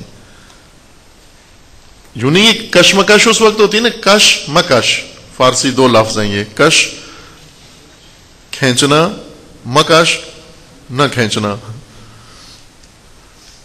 کھینچو نہ کھینچو، یا تم کھینچو میں کھینچوں، یہ کش مکش ہے. یہ ختم ہو چکی ہے. چونکہ کش مکش 2 اس کے لیے چاہیے. مثلا ایک رسی ہے، ایک طرف سے آپ کے ہاتھ میں، ایک طرف سے دوسرے کے ہاتھ میں. آپ کھینچتے ہیں وہ کھینچتا ہے، جب آپ کھینچتے ہیں وہ چھوڑتا ہے، جب وہ کھینچتا ہے آپ چھوڑتے ہیں. یہ کش مکش ہے، کبھی آپ کی طرف کبھی اس کی طرف. لیکن جب ایک ہی طرف ہو، رسی اس کے ہاتھ میں ہو، ڈور کا سرا اس کے ہاتھ میں، وہ لپیٹ رہا ہے رسی کو، تو اس کو کش مکش نہیں کہتے. یہ صرف کش ہے، مکش نہیں ہے. یہ صرف کش ہے. پاکستان میں مکمل طور پر پاکستان سپرد کر دیا ہے بد کے ماروں نے، حریف کو، رقیب کو دے دیا ہے انہوں نے، ان جوا بازوں نے. اور جوئے دیا بھی کس بات پر ہے؟ ابھی آج کل ایک اور ایشو پاکستان کا چل رہا ہے نا، اخباروں میں زیادہ وہ آتا ہے میچ فکسنگ کے، کہ پاکستانی کرکٹر نے چند ڈالروں کے بدلے، یہ تو ہوتا ہے نا کوئی بہت بڑی رقم، مثلا چند $500 کسی کو ملے، کسی کو $1200 ملے، اتنا ارزان وہ میچ فکسنگ، اور سزا ہوئی اور مجرم بنے ہوئے، مثلا روز سرخیاں بنی ہوتی ہیں کہ انہوں نے قوم کی ناک کاٹ دی ہے. یہی کام انہوں نے میچ فکسنگ کی، یعنی یہ شطرنج کی بساط پر جو پاکستانی ہارے ہیں، یہ اپنی نااہلی سے نہیں ہارے، نااہلی سے نہیں ہارے، اہل تھے، بدعنوانی کی وجہ سے ہارے ہیں، کرپشن کی وجہ سے ہارے ہیں، میچ فکسنگ سے ہارے ہیں. یہ سیاسی بساط بھی اسی وجہ سے ہارے ہیں، مذہبی بساط اسی وجہ سے ہارے ہیں، اور حاکمیت کی بساط اور سب. آج جو رقیب کے مہرے نظر آتے ہیں ہمیں ہر جگہ پر، اس کی وجہ یہ ہے کہ یہاں پر انہوں نے بہت کم چیزوں کی وجہ سے میچ فکس کیا ہے، لہذا رقیب کے حوالے کر دیا ساری بساط انہوں نے. کسی نے زمین لے لی، کسی نے پلاٹ لے لیا، کسی نے امریکہ کا ویزا لے لیا، کسی نے اپنے بچوں کی تعلیم کے لیے وہاں سیٹلمنٹ لے لی. کہ اس وقت جتنے مورے ہیں، آسان ہے مورے تلاش کرنا. آپ دیکھیں کہ جتنے بھی مورے ہیں ان کی پراپرٹی پاکستان میں نہیں ہوگی، ان کی دولت پاکستان میں نہیں ہوگی، ان کے بینک اکاؤنٹ سارے باہر ہوں گے، ان کے بچے پاکستان میں نہیں پڑھ رہے ہوں گے، ان کا سب کچھ پاکستان سے باہر منتقل ہو چکا ہے. کماتے پاکستان سے ہیں، لیتے یہاں پر ہیں، میچ فکسنگ یہاں کرتے ہیں، معاوضہ یہاں لیتے ہیں، شفٹ بعد میں کر دیتے ہیں اس کو وہاں پر. مثلا ایک موہرا نہ صرف اپنے بچوں کو اور بیوی کو باہر منتقل کرتا ہے بلکہ اپنے دور دراز کے رشتہ داروں کو بھی باہر منتقل کرتا ہے. مثلا ریمنڈ ڈیوس نے قتل کیا یہاں پر لاہور میں ہی، اس قتل کے بدلے میں مقتول کے خاندان نے یہ قتل اس کو معاف کیا یا کروایا گیا، اور اس کے بدلے میں امریکی نیشنلٹی مانگی انہوں نے. وہ مقتول کیا نام تھا اس کا جس کو ریمنڈ ڈیوس نے مارا تھا؟ عباد الرحمان. عباد الرحمان کے وارثہ نے اس خون کے بدلے میں امریکی پاسپورٹ لیے اور یہیں سے ان کو پاسپورٹ دے کر منتقل کر دیا گیا وہاں. یہی ہے پاکستانیوں کا آخری مطالبہ، یہی ہے، اسی پر ہار دیتے ہیں سب کچھ. مذہبی ہو تو بھی اسی شرط پر ہار دیتا ہے. یہ ویزا اس کو دے ہار جاتا ہے، سب کچھ ہار جاتا ہے. ابھی ہیں بہت سارے مذہبی جو ویزے کی وجہ سے سب کچھ ہار گئے ہیں. غیرت دینی، ذمہ داری، فریضہ، دین، مذہب، تعہد، سب کچھ فروخت کر دیے صرف اس وجہ سے کہ ان کو ان ممالک کا ویزا ملا ہے یا ان ممالک کی نیشنلٹی ملی ہے. اتنی کم قیمت پر ہی کرتے ہیں، زیادہ مہنگی چیز نہیں مانگتے. پاکستانی زیادہ مہنگے نہیں ہیں، بہت سستے ہیں. یہ ایک امریکی کا کہنا تھا کہ جب ایمل کانسی کو انہوں نے پکڑ کے، ایک پاکستانی تھا CIA کا ایجنٹ، اس نے CIA کے 2 بندوں کو قتل کیا تھا. ایمل کانسی بلوچستان کا تھا، کانسی قبیلے کا. اس نے CIA کے اپنے 2 کولیگز کو اس نے قتل کیا تھا. بعد میں انہیں پتہ چل گیا کہ یہ اس کا کام ہے. آ کر پاکستان میں روپوش ہو گیا. یہاں سے CIA کے ایجنٹ آئے اور انہوں نے پکڑ کے اس کو امریکہ لے گئے. اس وقت فاروق لغاری صدر تھے، نواز شریف وزیر اعظم تھے. اس حکومت میں یہ پکڑ کے لے گئے. بعد میں انہوں نے کانگریس میں بل پیش کیا اس گرفتاری پر. انہوں نے کہا کہ $20,000 خرچہ ہوا ہے ہمارا پاکستان سے ایمل کانسی کو. یہ قریب ملتان کے قریب سے کہیں سے پکڑا، ڈیرہ غازی خان سے. اور انہوں نے بل پیش کیا کہ $20,000 اس پہ خرچہ ہوا ہے. تو کانگریس کے ایک نمائندے نے، MNA نے پوچھا کہ کیوں، یہ کانگریس کا تھا یا کسی ریاست کا وہ تھا، گورنر تھا، ظاہراً کسی ریاست کا گورنر تھا. اس نے یہ سوال اٹھایا کہ یہ خرچہ کیوں کیا ہے، یہ فضول خرچی ہے، امریکہ کا بیت المال ضائع کیا ہے، $20,000 تم نے امریکہ کو نقصان پہنچایا ہے. انہوں نے بل کی تشریح کی کہ یہ بل پیش کیا ہم نے مثلا رشوت دی ہے. $5,000 صدر مملکت کو دیے تھے انہوں نے، $5,000 مثلا پرائم منسٹر کو دیے تھے. اسی طرح آیا تھا میڈیا میں. اور کچھ SHO کو دیے، کچھ اس کو دیے، کچھ اس کو دیے. تو سب کو انہوں نے تقسیم کیا، یہ $20,000 یہ وہ ہیں. تو اس نے کہا کہ یہی فضول خرچی ہے کہ پاکستانی اتنے مہنگے نہیں ہیں، 20,000 کے نہیں ہیں. اس کے بقول یہ عیناً اس کا جملہ تھا جو پاکستان کے اخباروں میں بھی چھپا تھا، پوری دنیا میں تھا. اس نے یہ کہا تھا کہ پاکستانی وہ لوگ ہیں کہ جو $200 کے بدلے میں اپنی ماں بھی دے دیتے ہیں. تم $20,000 کے بدلے میں وہاں سے ایمل کانسی اٹھا کے لائے ہو، یہ فضول خرچی کی ہے تم نے. یہ اس گورنر کا جملہ تھا اور اس نے معافی بھی نہیں مانگی بعد میں. ابھی بھی ریکارڈ میں موجود ہے وہ جملہ، اس کا میڈیا میں آیا. اب دیکھیں ان کی نگاہوں میں پاکستانی، چونکہ انہوں نے آزمایا ہوا ہے نا کہ پاکستانی یہاں ہیں، ان کے امریکہ بھرا ہوا ہے پاکستانیوں سے. انہیں پتہ ہے کہ کیا قیمت ہے ان کی، کیا مانگتے ہیں یہ ہم سے، پاکستان کے اندر ہم سے کیا مانگتے ہیں، پاکستان سے باہر ہم سے کیا مانگتے ہیں. یہ ان کے مطالبات ہیں اور ان پر $20,000 خرچ کرنا واقعی فضول خرچی ہے. جو $200 میں اپنی ناموس اٹھا کے دے دیتے ہیں، خوب یہ کام کرتے ہیں یہ بعض لوگ. اس وقت یہ بساط مکمل طور پر پاکستانی ہار چکے ہیں، یہ چاروں بساطیں ہار کے رقیب کو میدان دے چکے ہیں، یعنی پاکستان اس وقت کشمکش کی حد سے نکل چکا ہے، یک طرفہ ہو چکا ہے۔ یہ مات مورے ہیں جو اس وقت یہاں پر موجود ہیں، لہذا اس میں اگر چالیں چلی جا رہی ہیں تو ایک کھلاڑی شطرنج کھیل رہا ہے، دو نہیں ہیں۔ بعض اوقات ہوتا ہے آپ مثلا کوئی شطرنج کھیلنا چاہتا ہے، سامنے ایک ماہر شطرنج کا کھلاڑی بیٹھا ہوا ہے، کبھی آپ کہتے ہیں کسی اناڑی کو پکڑ کے کہتے ہیں میرے سامنے بیٹھو، یا چھوٹے بچے کو کہتے ہیں تم بیٹھو، اس کی طرف سے بھی آپ چال چلتے ہیں، اپنی طرف سے بھی آپ چال چلتے ہیں۔ کبھی یک طرفہ گیم کیے نا آپ نے، مثلا فٹ بال کھیلتے ہیں، آپ خود ہی گول کرتے ہیں، خود ہی گول روکتے بھی ہیں، آپ ایک طرف سے اس ٹیم کا کھلاڑی بن کر، ایک طرف سے اس ٹیم کا کھلاڑی بن کر، یعنی ایک ہی آدمی دونوں رول ادا کر رہا ہے۔ اس وقت پاکستان میں کشمکش ایک ہی کھلاڑی کے درمیان ہے، تاکہ یہ تاثر دے کہ دو ہیں، گیم کے دو طرف ہیں، جبکہ نہیں ہے، یہ ایک طرف ہے فقط گیم کا، کشمکش نہیں ہے۔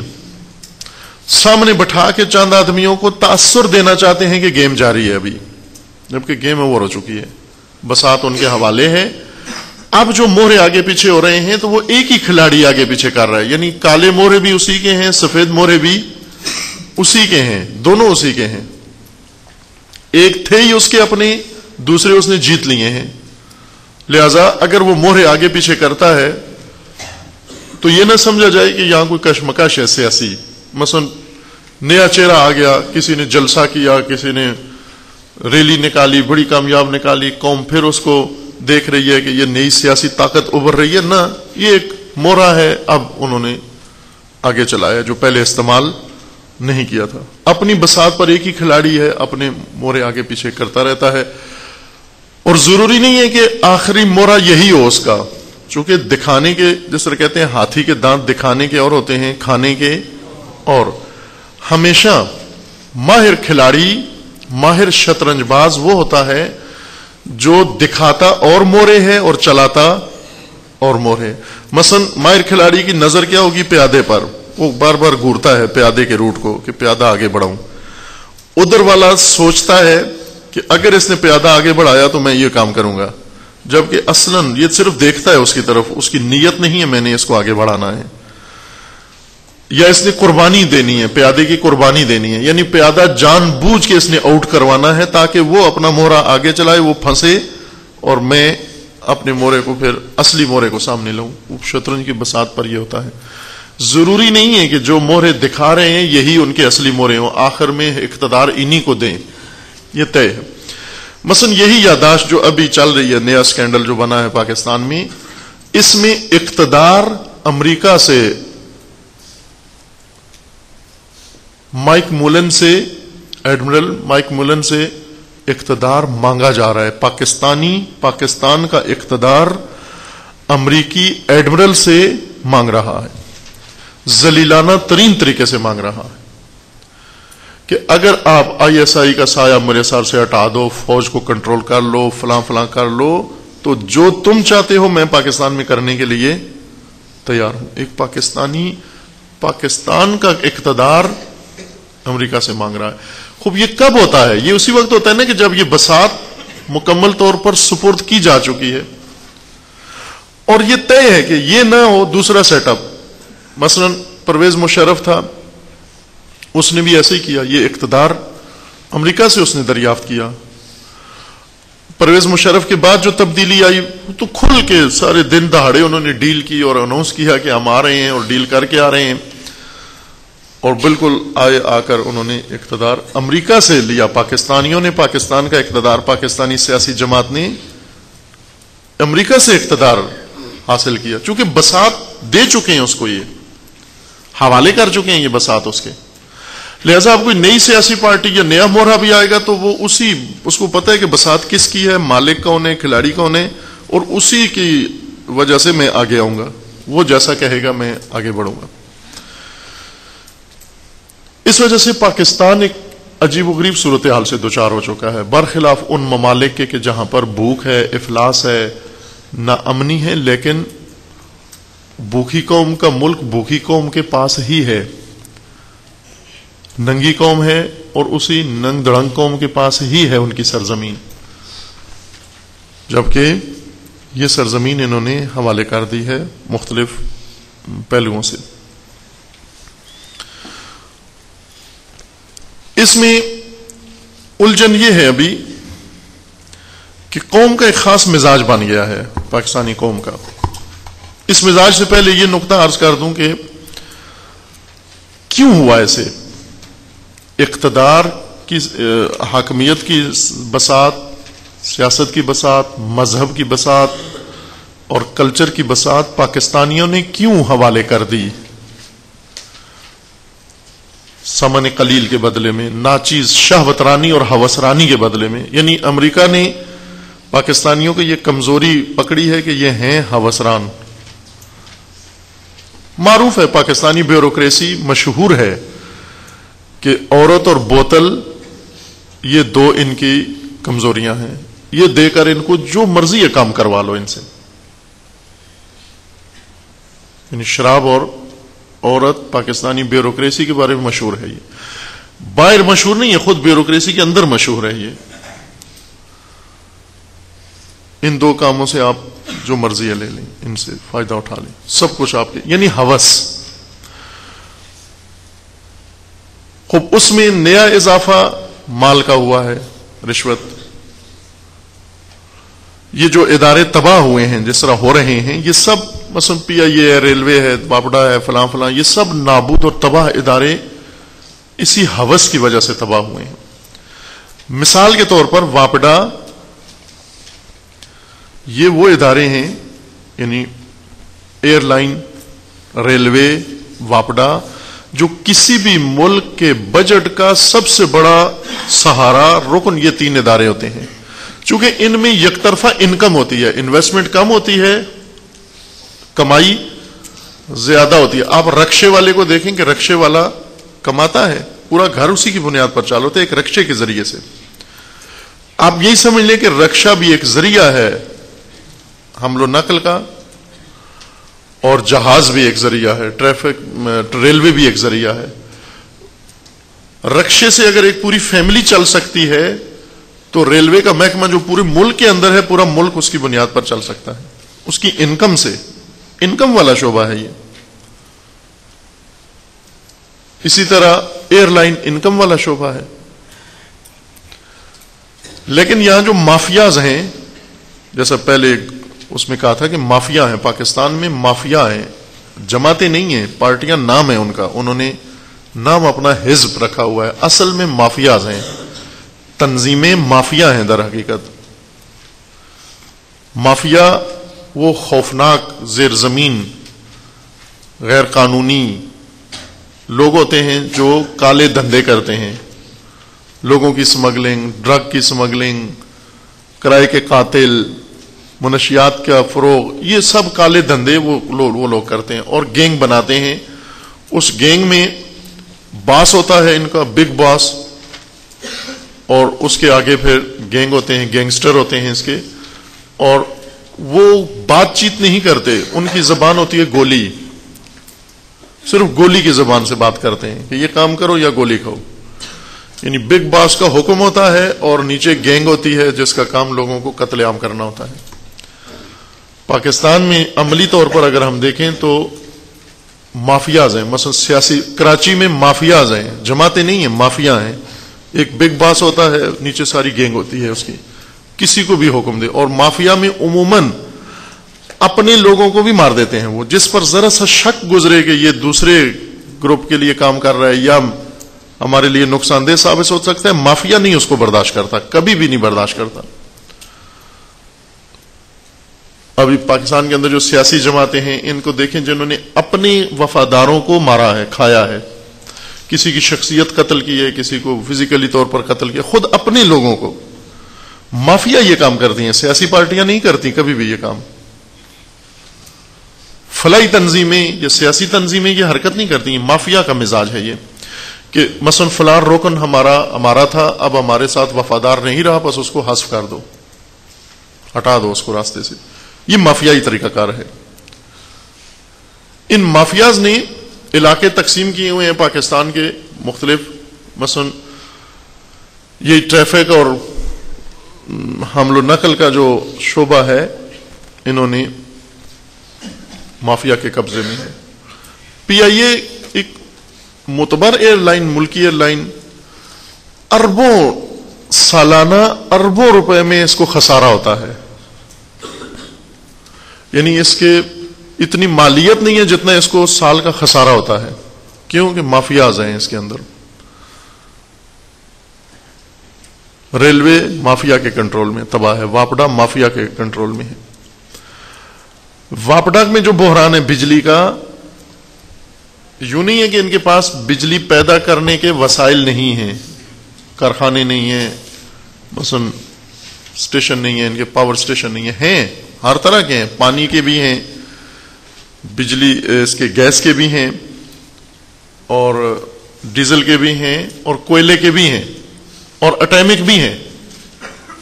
4-5 قسم کے پاور سیکٹرز ان کے پاس موجود ہیں جن سے یہ بجلی پیدا کریں، اور اتنی بجلی پیدا کر سکتے ہیں کہ یہ باہر بیچ بھی سکتے ہیں. کچھ عرصہ قبل یہ گفتگو تھی نا کہ بھارت کو انہوں نے بجلی بیچنی ہے، پاکستان نے بھارت فالتو بجلی بنا کر بھارت کو بیچے.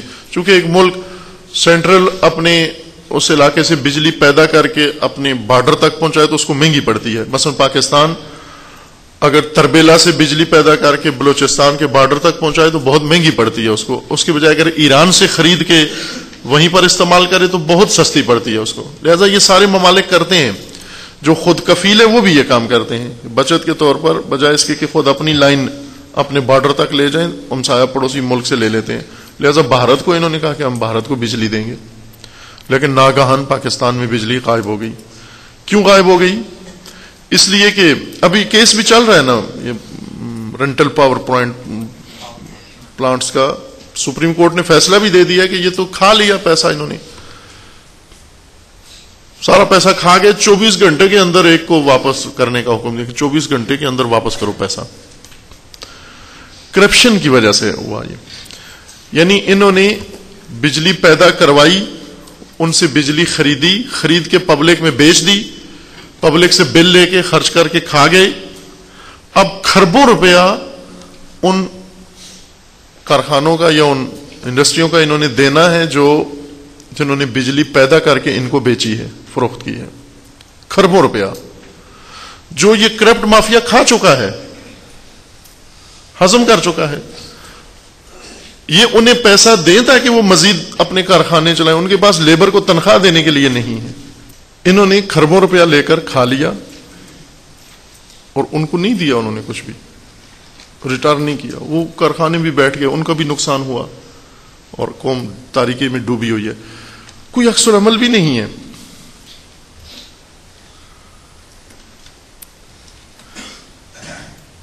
بس ایک کہ جو سیاسی یا 4 بساتیں تھی پاکستان کی وہ یہ سپرد کر چکے ہیں، حوالے کر چکے ہیں رقیب کے مکمل طور پر.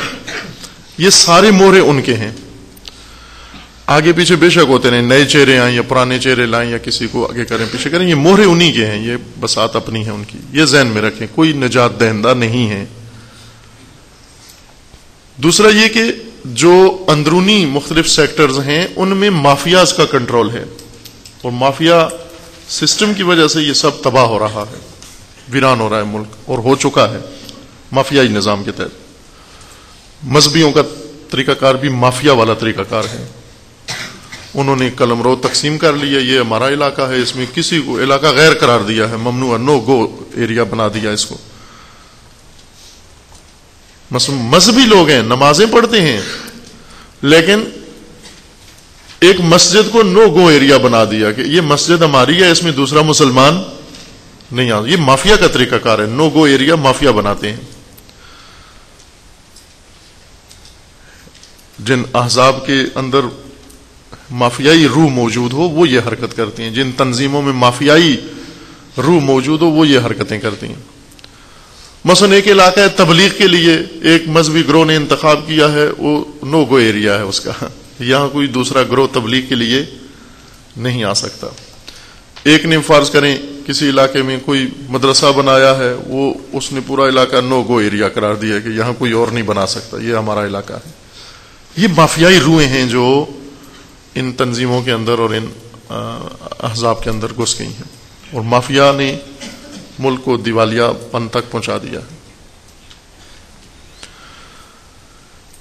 تیسرا اس میں شعبہ عوام ہیں پاکستان کے، جو اہم ترین شعبہ ہے۔ عوام کی صورتحال بہت پیچیدہ ہے، چونکہ ایک بیمار معاشرہ ہے، بیمار بساط ہے، بیمار سوسائٹی ہے۔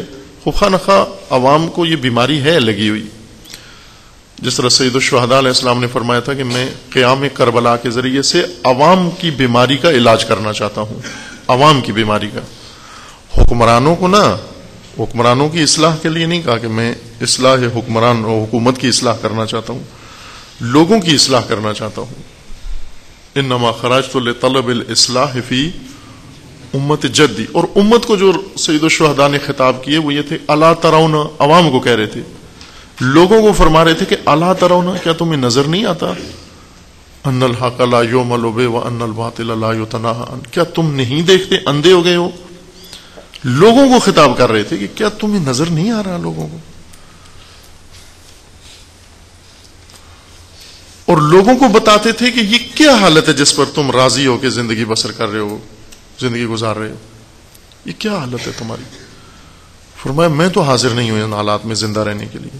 انی لا اری الموت الا سعادۃ والحیات مع الظالمین الا برما، یا مثلا اذا بولیت الامۃ براء مثل یزید فعلی الاسلام السلام، یا وہ اس سے آگے جو شعار تھے سید الشہداء علیہ السلام کے، سب امت کو جھنجھوڑنے کے لیے تھے، چونکہ امت ایک عجیب حالت کا شکار ہو چکی تھی اس وقت۔ پاکستان میں بھی کوئی اگر سیاست کی اصلاح کرنا چاہتا ہے، مذہب کی اصلاح کرنا چاہتا ہے، مذہبی میدان کی یا معیشت کی یا دوسرے شعبوں کی اگر کرنا چاہتا ہے، تو اصلاح امت تنہا ذریعہ ہے، اس کا تنہا ذریعہ اصلاح امت ہے۔ ورنہ وہی مافیاز کے دام میں جو حرکت آپ امت کی اصلاح اور امت کے علاوہ شروع کریں گے، وہ مافیاز کے ذریعے شروع ہو جائے گی۔ مافیا اس میں غیر محسوس طور پر آ جائے گا، اور مافیا سے بڑھ کر یہ شطرنج کے کھلاڑی آ جائیں گے، چونکہ بساط ہے ہی ان کی ہے، ان کی بساط میں جا کر داخل ہونا یعنی ان کا مہرہ بننا۔ فرض کریں اسی موجودہ سیاسی منظر نامے میں کود پڑنا، یعنی جس کا یہ بساط ہے اسی کا مہرہ بننا، اور اسے کہنا کہ مجھے بھی آگے پیچھے کرو، تم مجھے بھی چلاؤ، یا اس کا پیادہ بننا، یا اس کا گھوڑا بننا، یا اس کا ہاتھی بننا، یا اس کا مثلا وزیر بننا، یا اس کا بادشاہ بننا۔ وہ کرتے ہیں، مہرہ بادشاہ بھی ہو تو ہوتا مہرہ ہی ہے۔ مثلا اس وقت بہت سارے مہرے بادشاہ ہیں، کنگ عبداللہ اردن کا یہ بادشاہ ہے، کنگ عبداللہ سعودی عرب کا یہ بادشاہ ہے، نام بادشاہ ہیں، کنگ ہیں، یہ جلالت الملک ہیں، مورے مورا ہی ہے، یہ مورا ہے، خواہ پیادہ ہو یا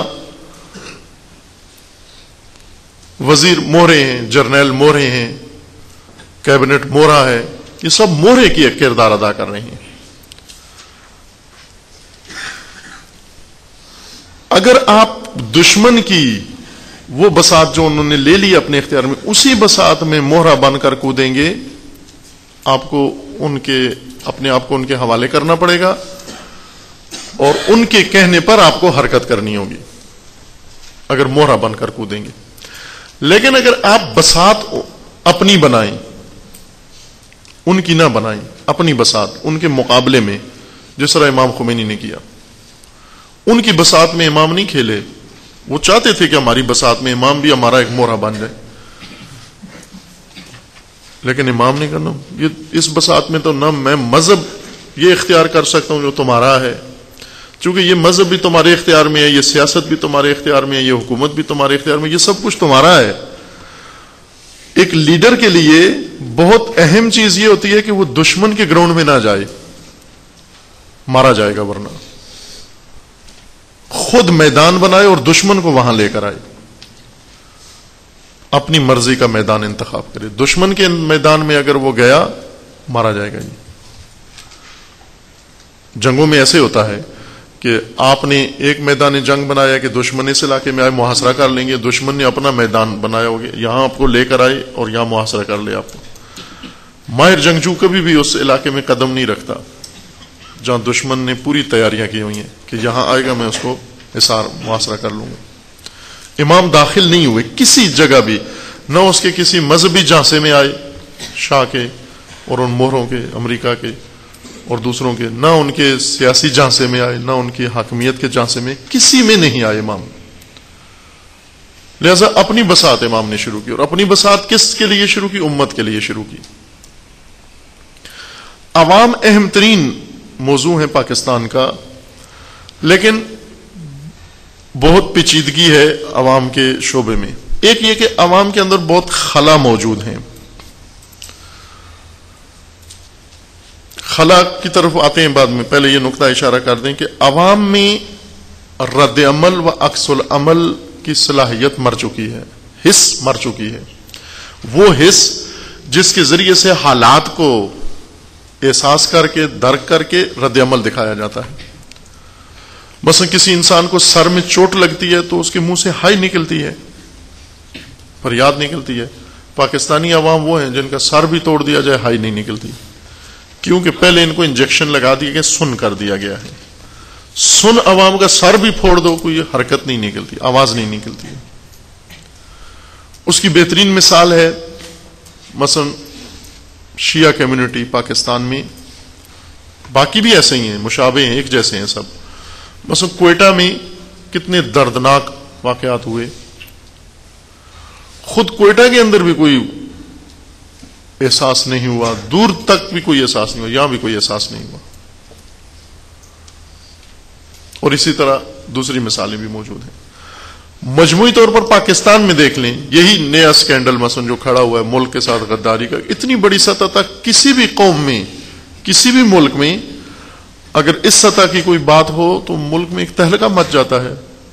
یہی حقانی سکینڈل جو شروع ہوا ہے، آپ دیکھیں کچھ بھی نہیں، پاکستانی نارمل ٹی وی دیکھ رہے ہیں، ٹی وی دیکھ کے صبح تبصرے کر رہے ہیں، ٹی وی کے ہی تبصرے آپس میں ریپیٹ کرتے ہیں جملے. ٹی وی سے جو سنا ہوا ہے جملہ، وہ ایک جملہ ایک آدمی بولتا ہے، دوسرا جملہ دوسرا آدمی بولتا ہے، سمجھتے ہیں بہت گہرا سیاسی تبصرہ کر رہے ہیں. میڈیا کے جملے تکرار کر کے صرف اس حد تک ہے، کسی کو احساس نہیں ہے. بے حسی ہو چکی ہے. بے حسی کی وجوہات ہیں. بے حسی کی وجوہات یہ ہیں کہ خون میں کچھ ایسے جراثیم داخل کر دیے جاتے ہیں جو احساس کو مار دیتے ہیں، اعصاب پر اثر انداز ہوتے ہیں، اعصاب کو سلا دیتے ہیں بالکل. عموماً پین کلر جن کو کہا جاتا ہے وہ یہی ہیں.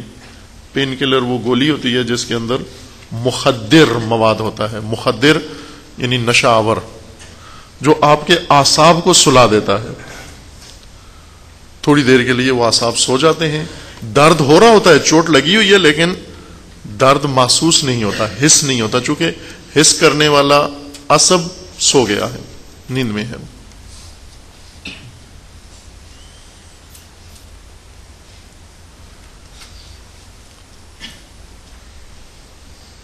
یہ یہاں پر ہوا ہے کہ پاکستانی عوام کو مخدر پلایا گیا ہے، نشہ پلایا گیا ہے. اس کے اعصاب سو چکے ہیں، قومی اعصاب. جس طرح بدن کے اعصاب سو جاتے ہیں، پین محسوس نہیں ہوتا، اسی طرح اس نشے کی وجہ سے یہ پین محسوس نہیں ہوتا. یہ پین کلر، نشہ آور دوا کئی شکلوں میں ہے. سیرپ بھی ہیں اس کے، ٹیبلٹ بھی ہیں، انجیکشن بھی ہیں اس کے، ہر شکل میں اس کو پلائی گئی ہے. یہ پین کلر، یہ معیشت ایک نشہ ہے. پاکستانیوں کی جو ہدف زندگی اور اول و آخر ہدف یا روٹی، جس کو علامہ اقبال نے کہا کہ یہ ملک الموت ہے، یہ تفکر، یہ ہم و غم، مقصد، اس کو مقصد بنا لینا. دیکھیں معیشت ضرورت ہے انسان کی، لیکن مقصد زندگی نہیں ہے. پاکستان میں ہے مقصد زندگی معیشت ہے.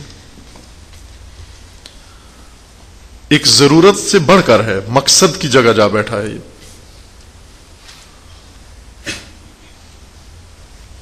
جبکہ دشمنان اسلام ان کا مقصد معیشت نہیں ہے، ان کا سورس ذریعہ ہے ایک مقصد معیشت، مقاصد ان کے دوسرے ہیں. مثلا وہ یہ چاہتے ہیں کہ پوری دنیا پر حکومت کر لیں، مسلمانوں پر بھی حکومت کرنا ان کا مقصد ہے،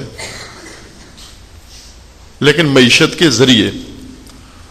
لیکن مسلمان کا مقصد ہی معیشت ہے، لہذا آسانی سے ان کے دام میں آ جاتا ہے. وہ جب معیشت کا جال پھیلاتے ہیں فوراً اس میں چلا جاتا ہے.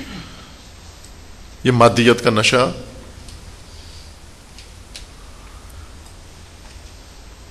ایک ہے جہالت.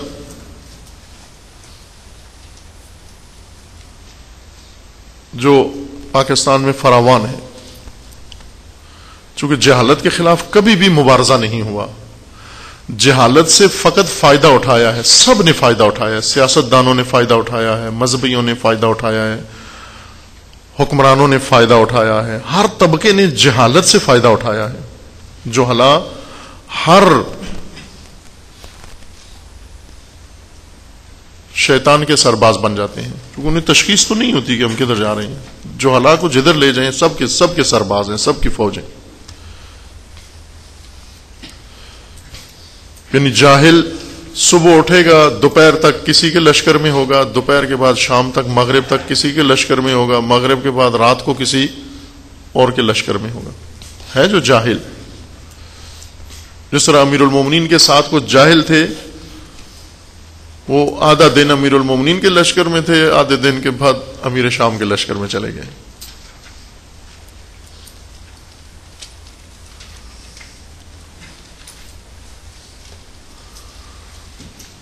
تیسری چیز جو نشہ بن گیا ہے وہ خاص قسم کا مذہبی تصور. وہ مذہبی تصور جو صرف تخدیر کا عمل کرتا ہے، نشے کا عمل کرتا ہے. یعنی انسان کو لا تعلق کرتا ہے حقائق سے، مسائل سے، ذمہ داریاں انسان سے چھین لیتا ہے. یہ مذہبی تصور جو انسان کو عملی زندگی سے، حقائق سے اور اس کی ذمہ داریوں سے لا تعلق کر کے اجنبی بنا دیتا ہے، یہ مذہب مخدر ہے. یہ مذہب نشہ ہے. ٹس سے مس نہیں ہوتا ان مذہبی انسان، جو کچھ ہوتا رہے ہو رہے، وہ کہتے ہیں ٹھیک ہے، یہ تو مذہبی چیز نہیں ہے، دینی چیز نہیں ہے، یہ دنیا ہے، یہ سیاست ہے، یہ فلاں ہے. لا تعلق رہتا ہے اس سے، اپنا مذہبی فریضہ نہیں سمجھتا. یہ بھی ایک نشہ ہے جس کی وجہ سے یہ بے حسی پیدا ہوئی ہے. اس بے حسی کے اب نتائج یہ دیکھیں کہ پاکستانی عوام میں رد عمل کی صلاحیت مر چکی ہے، ختم ہو چکی ہے. رد عمل نہیں دکھا سکتے. مثلا آپ پاکستانی عوام کو ایشوز اٹھاتے ہیں، وہ بھی محدود طبقے کو. مثلا پاکستانی عوام 100% کو کوئی چیز نہیں اٹھا سکتی، چونکہ 100% میں نشے کی کیفیت مختلف ہے. 100% والی توقع چھوڑ دیں. مثلا شیعہ کبھی بھی 100% کسی بات پر جمع نہیں ہوں گے. کیوں نہیں ہوں گے؟ کہ مختلف آفات کا شکار ہو چکے ہیں. ایشوز البتہ اٹھاتے ہیں بعض کو.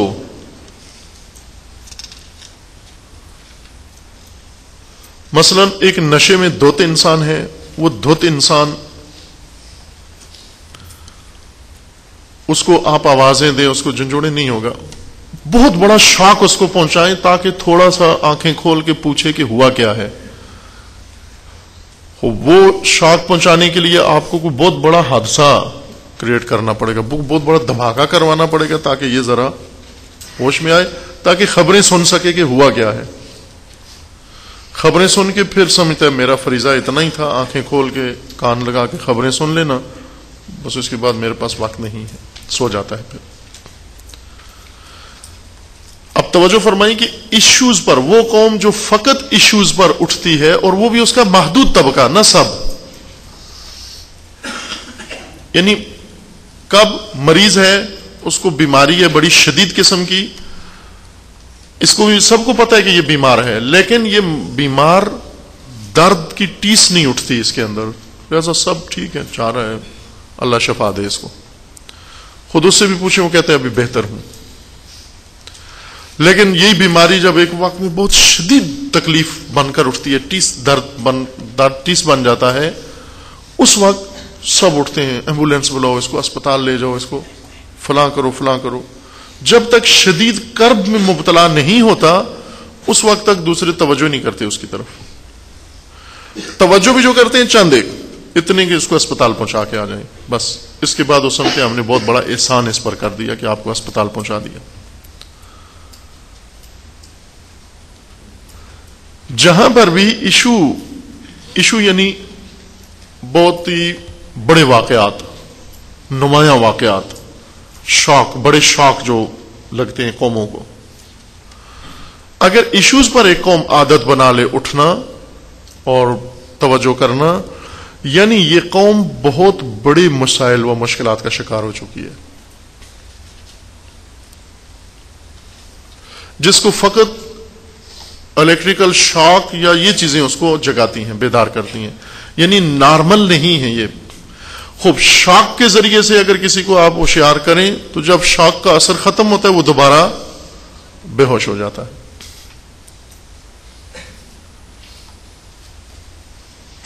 عموماً ہم دیکھیں بعض ہمارے دوستان و انقلابیون یہ ہمیشہ شاک پہنچانے کے چکر میں رہتے ہیں قوم کو، کوئی شاک پہنچائیں تاکہ یہ توجہ کریں، وہ کرتے ہیں توجہ، بس وہ پاراجنار میں کوئی بہت بڑا حادثہ ہوتا ہے پھر سارے افسوس کرتے ہیں، کسی شہر میں بہت بڑا دھماکہ ہوتا ہے پھر افسوس کرتے ہیں، کسی شہر میں شہادتیں بڑے وسیع پیمانے پر ہوتی ہیں، چند دن SMS چلتا ہے پھر اس کے بعد پھر نارمل ہو جاتے ہیں۔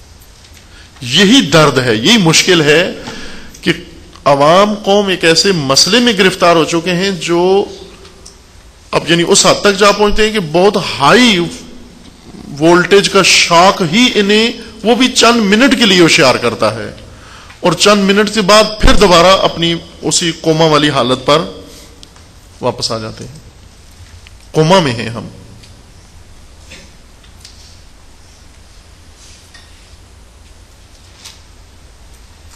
اس حالت سے نکلنے کے لیے کہ پائیدار بیداری ہو،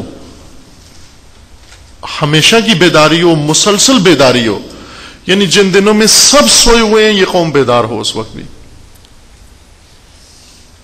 اتنی ہوشیار ہو کہ اس کو پہلے سے اندازہ ہو جائے کہ پیش بینی کر سکے کہ کیا ہونے والا ہے، کیا ہونے جا رہا ہے، دشمن کیا سوچ رہا ہے، پہلے سے یہ تشخیص کے قابل ہو جائے۔ اس علاج کی ضرورت ہے، ورنہ صرف شاک اور ایشوز کے ذریعے سے قومیات کو ڈیل کرنا چلانا یہ مزید قوم کو خراب کرنا ہے۔ آپ دیکھیں اس وقت پاکستان کے جو سیاسی جماعتیں ہیں، مذہبی سیاسی جماعتیں، بڑی بڑی جماعتیں ہیں، ملکی جماعتیں جو مؤثر ہیں،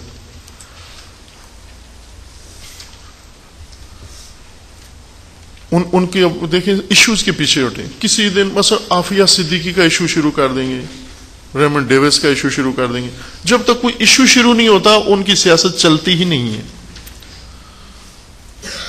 یہ خود دلیل ہے، ایشوز کے بغیر جب عمل نہیں کر سکتے، یہ خود دلیل ہے کہ تباہی بہت زیادہ ہے، خرابی بہت زیادہ ہے۔ اتنے ہائی وولٹیج شاک کی ضرورت ہے اس قوم کو۔ یہ شاک بھی ٹیمپریری بیداری، شعور، وہ بھی چند افراد کے اندر بیدار کرتے ہیں۔